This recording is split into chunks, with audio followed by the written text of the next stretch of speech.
नमस्कार दोस्तों। एक ऐसा व्यक्ति जिन्होंने महज 24 वर्ष की आयु में भारत को ब्रिटिश साम्राज्य से आज़ादी दिलाने के लिए, भारत माता की रक्षा के लिए हंसते हंसते फांसी पर चढ़ गए थे।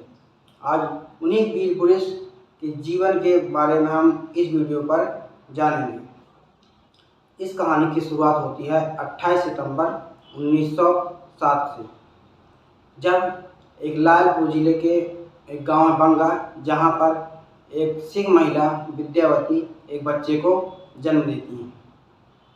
बच्चे का पैतृक गांव खरका कला, जो कि पंजाब में स्थित है, वो था।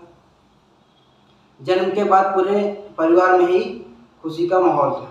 लेकिन अगर गम की बात करें तो बस ये था कि उनके पिता किशन सिंह और चाचा अजीत सिंह जन्म के समय दोनों ही जेल में थे।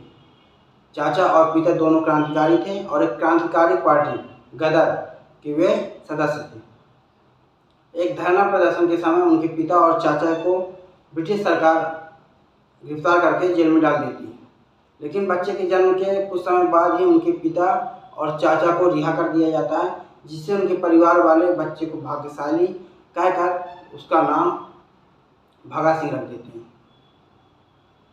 लेकिन किसे पता था जिन्हें भाग्यशाली भाग का नाम दे रहे हैं, आखिरकार वे अपने कर्मों के बल पर भारत के इतिहास के पन्नों पर अपनी छाप छोड़ने वाले हैं।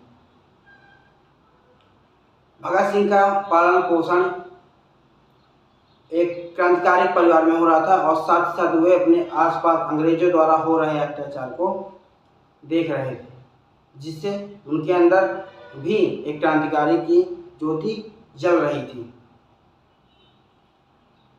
पिता किशन सिंह भगत सिंह का दाखिला गांव के ही प्राथमिक स्कूल में करा देते, जहां पर उन्होंने प्राइमरी शिक्षा अपनी पूर्ण की और फिर 5वीं कक्षा में एक DAV स्कूल नवकोटा में उनका दाखिला करा देते हैं।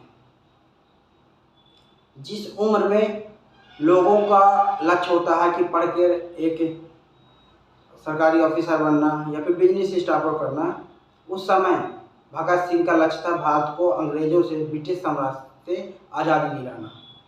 लेकिन 13 अप्रैल 1919 को एक दिल दहलाने वाली घटना हुई, जिसे हम जलियांवाला बाग के हत्याकांड के नाम से जानते हैं। इस दिन अंग्रेजों द्वारा क्रांतिकारियों के न जाने कितने क्रांतिकारियों की जानें ली गई थी। इस घटना से भगत सिंह के दिमाग पर गहरा प्रभाव पड़ा और वे दूसरे दिन उसी स्थान पर आए और क्रांतिकारियों के रक्त से लिपटी मिट्टी को उठाकर उन्होंने संकल्प किया कि मैं भारत को आज़ाद दिला कर रहूँगा, और उस मिट्टी को एक बॉटल में डालकर अपने साथ घर ले आए।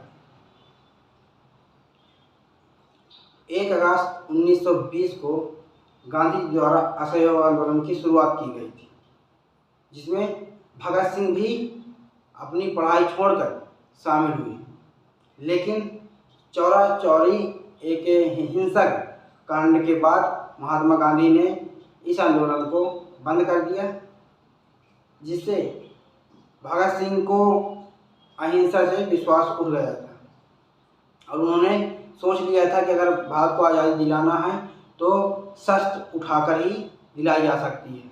उन्होंने महात्मा गांधी के रास्ते पर चलना छोड़कर एक हिंसक रास्ता चुन लिया था। भगत सिंह ने अपनी पढ़ाई जारी रखने के लिए लाला लाजपत राय द्वारा स्थापित नेशनल कॉलेज में अपना दाखिला करा लिया। वह कॉलेज क्रांतिकारियों को गढ़ भी था। वहाँ की लाइब्रेरियों में बहुत सारी क्रांतिकारियों की किताबें थी, जिन किताबों को भगत सिंह ने पढ़ा।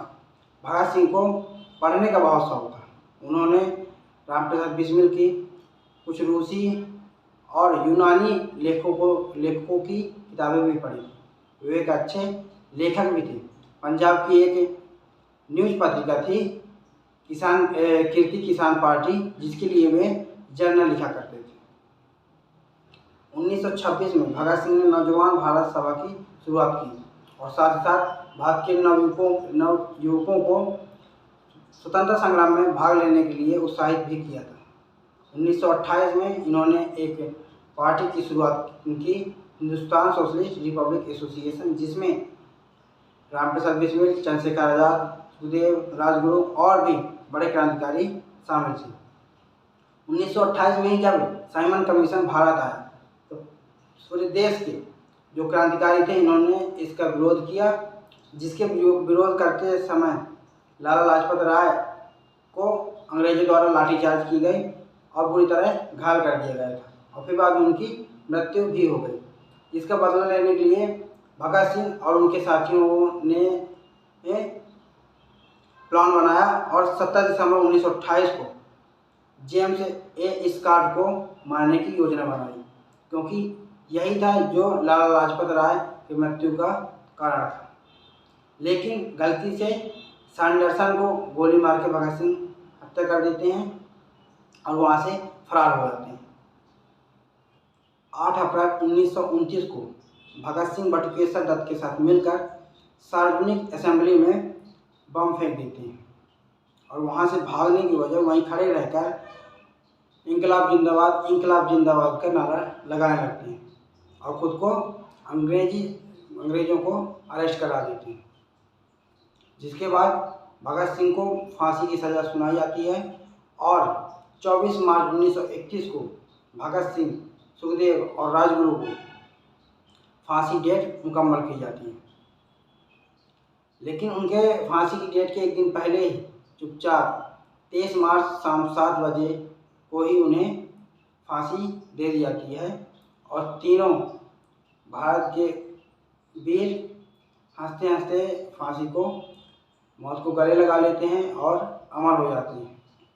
हमें नमन है ऐसे वीरों को जो इस दुनिया में नहीं है, लेकिन फिर भी वे आज भी लोगों के दिलों में उनके सिद्धांत जिंदा है। कैसा लगा आपको वीडियो यह आप कमेंट करके बताइए। अगर आपको इन्फॉर्मेशन मिली हो तो लाइक कर दीजिए और